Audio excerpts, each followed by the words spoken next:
Olá, seja bem-vindo ao canal Conceitos Teológicos. Este quem vos fala é o teólogo e presbítero Rafael Cardoso. Hoje vamos estar abordando mais um tema referente à nossa revista Betel. Esse trimestre vamos estar falando sobre o movimento pentecostal e já estamos na aula de número 2. E a aula de número 2 ela nos aborda sobre em permanente vigilância, o chamado à santidade e à preparação. Esta lição é bastante interessante porque nos fala sobre mantermos vigilantes. Vigilantes em que sentido? Como pentecostais que somos, por vezes nós deixamos aquele primeiro amor, aquela primeira fé, aquela primeira vontade se esvair.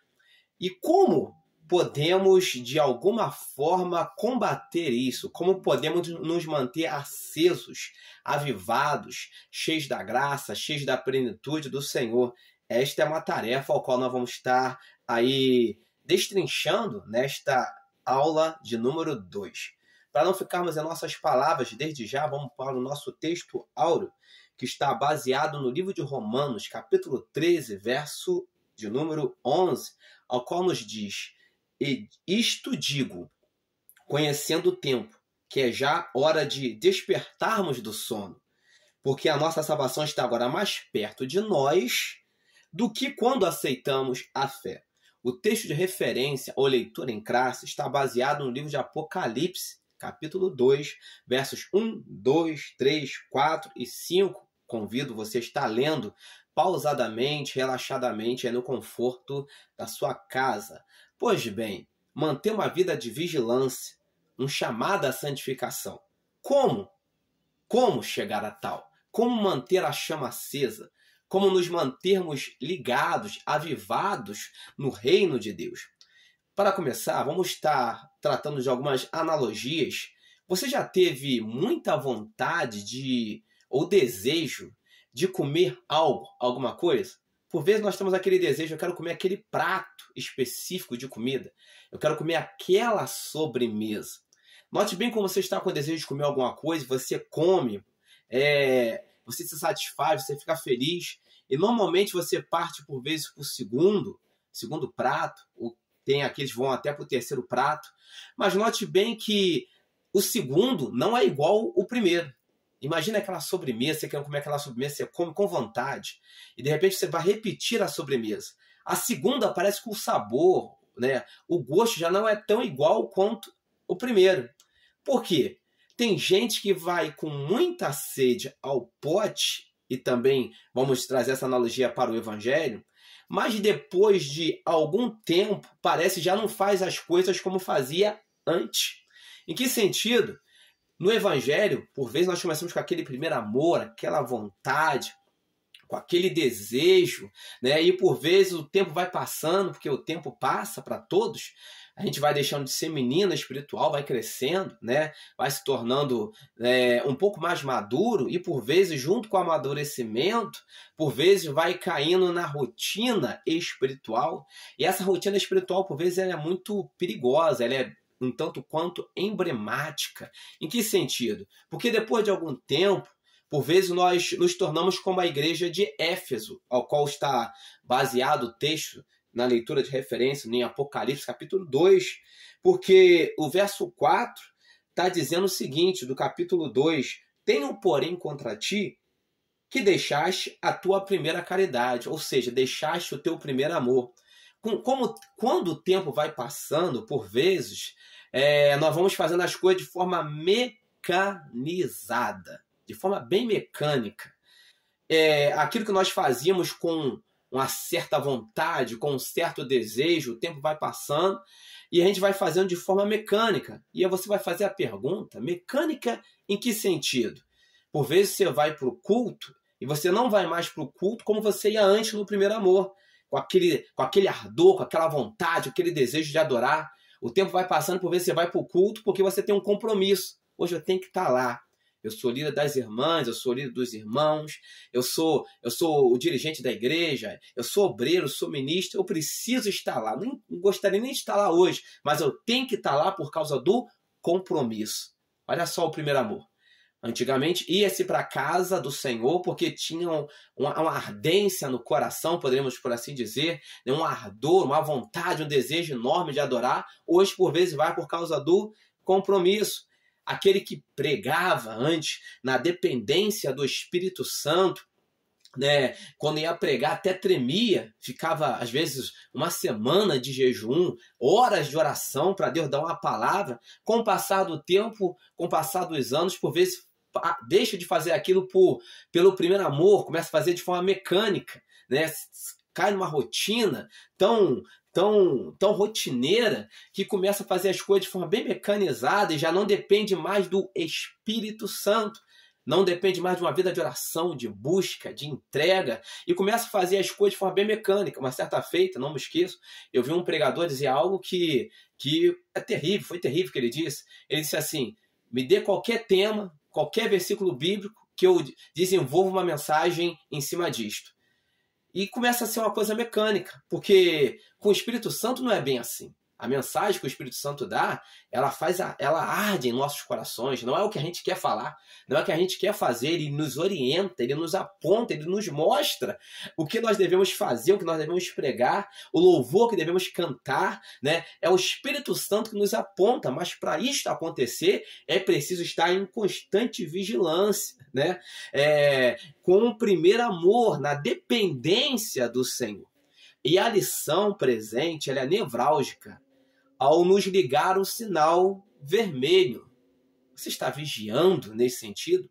Você ainda é pentecostal?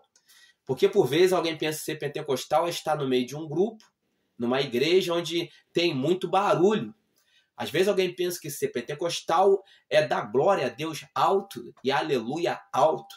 Às vezes alguém pensa que ser pentecostal é marchar no poder, profetizar. Alguém, por vezes, pode pensar que ser pentecostal, né, é participar de movimentos, estar sempre envolvido no meio de muitos movimentos.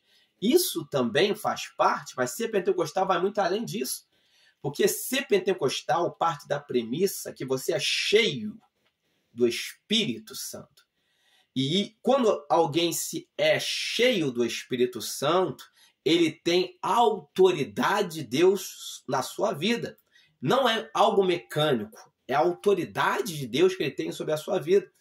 E por vezes nós temos vivido ou vivenciado situações hoje, num tempo de um evangelho, em que as pessoas se dizem pentecostais, mas já deixaram o primeiro amor, estão fazendo a obra de forma bem mecânica.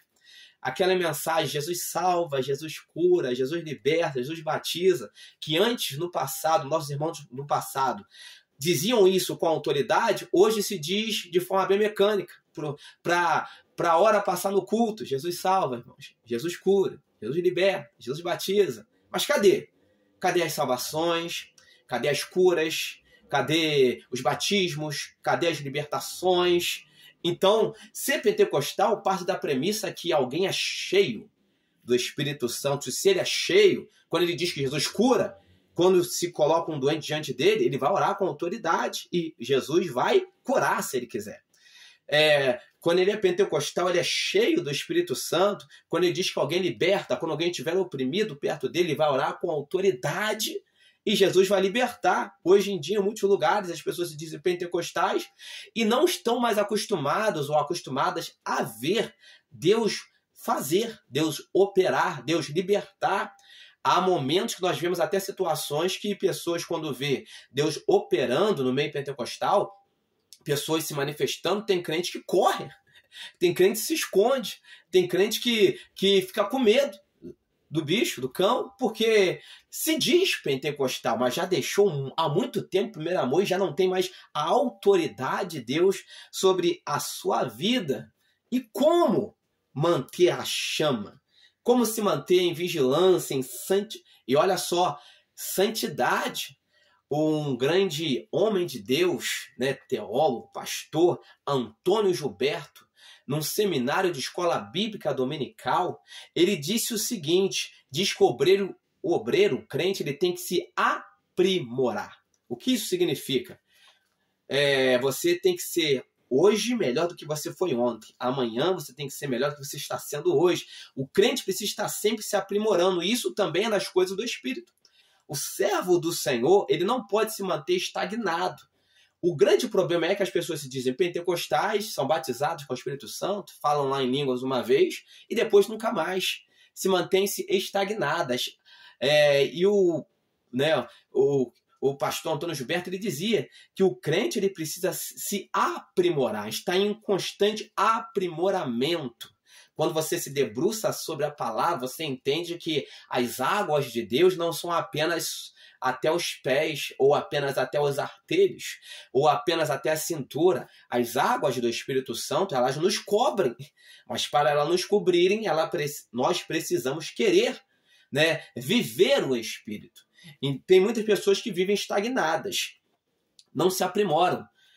Algumas pessoas dizem, eu não sou mais menina espiritual. Antigamente eu fazia isso, ou antigamente eu fazia aquilo. Não, hoje eu sou presbítero, hoje eu sou teólogo, hoje eu sou pastor, hoje eu sou bispo, hoje eu sou missionário, hoje eu sou aquilo. Já não posso mais fazer isso, porque isso era coisa de menino. Olha, irmãos, o servo do Senhor precisa se aprimorar.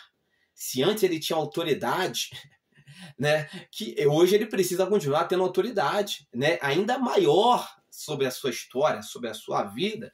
E tem gente que, infelizmente, por falta desse primeiro amor, que já caiu em algum momento esse primeiro amor, e a palavra de Deus diz, nos convida no verso 5 de Apocalipse, capítulo 2, lembra-te, pois, de onde caíste, arrepende-te e pratica as primeiras obras, né? O Espírito Santo nos chamando a praticar as primeiras obras, porque tem gente que vive estagnado vivendo do passado. Olha, eu era um grande homem de Deus, era uma grande mulher de Deus, eu falava e acontecia, eu impunha as mãos e os demônios caíam por terra, eu orava, as pessoas eram curadas. Note bem, fala no passado, no passado, no passado. E hoje se aprimorou? Hoje se mantém assim para melhor, né? E aí essa é uma grande preocupação que nós devemos ter em nossas vidas. Hoje você tem que ser melhor hoje do que você foi ontem. Mas como ser melhor hoje do que foi ontem sem a santificação? O grande problema hoje é que para ser um crente pentecostal, avivado, cheio do Espírito Santo, cheio de autoridade, nós precisamos sair da lama. Nós precisamos sair da lama. John Piper disse uma certa feita que na conversão, Deus nos tira da lama. E na santificação, Deus tira a lama de nós. O grande problema hoje é que as pessoas estão saindo da lama, mas não estão se lavando, não estão deixando Deus tirar a lama de cima deles, né? Saíram da lama, mas continuam sujos de lama. Porque sem santificação, irmãos, não tem poder. Sem santificação, não tem unção. Sem santificação, são apenas palavras frívolas, vazias, que nada acontece, mas que sejamos pentecostais. O movimento pentecostal é um movimento onde alguma coisa acontece, porque nós atraímos o Espírito de Deus para o meio. E onde o Espírito de Deus está pairando, já estava lá em Gênesis, e o Espírito de Deus ele se movia ou pairava sobre a face das águas, onde paira o Espírito Santo de Deus, há luz. Alguma coisa acontece. Que nós possamos atrair o Espírito Santo, sejamos de fato pentecostais, não apenas num grito de glória e aleluia, mas em toda uma vida, todo um proceder de glórias a Ele. Que Deus abençoe sua casa, sua família, em Cristo Jesus. Gostou do nosso conteúdo? Tem gostado?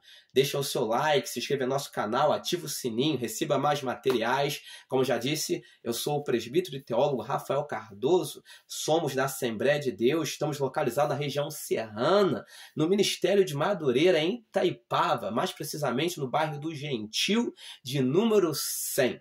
Pois bem, se você gosta de uma boa leitura, nós temos livros de nossa própria autoria, que vai estar aí embaixo nos comentários, vamos deixar os links. Você que gosta de ler e ler, né, de forma aprazível, leituras edificantes, nós temos Introdução à Escatologia, vai estar na loja ali da Hotmart.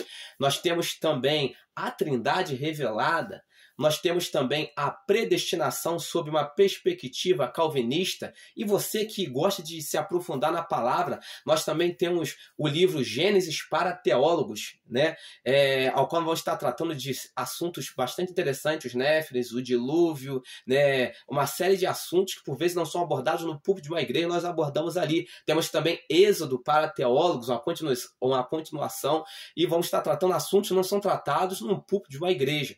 Todos esses livros estão na loja da Hotmart, ao qual você vai estar tendo o link, vai estar nos comentários logo abaixo, vai estar abençoando nosso ministério. Deus abençoe sua casa, sua família em Cristo Jesus, que a graça do Senhor Jesus, o grande amor de Deus e as duas consolações do Espírito Santo estejam sobre a sua casa, a sua família. Tenha uma semana abençoada em Cristo Jesus.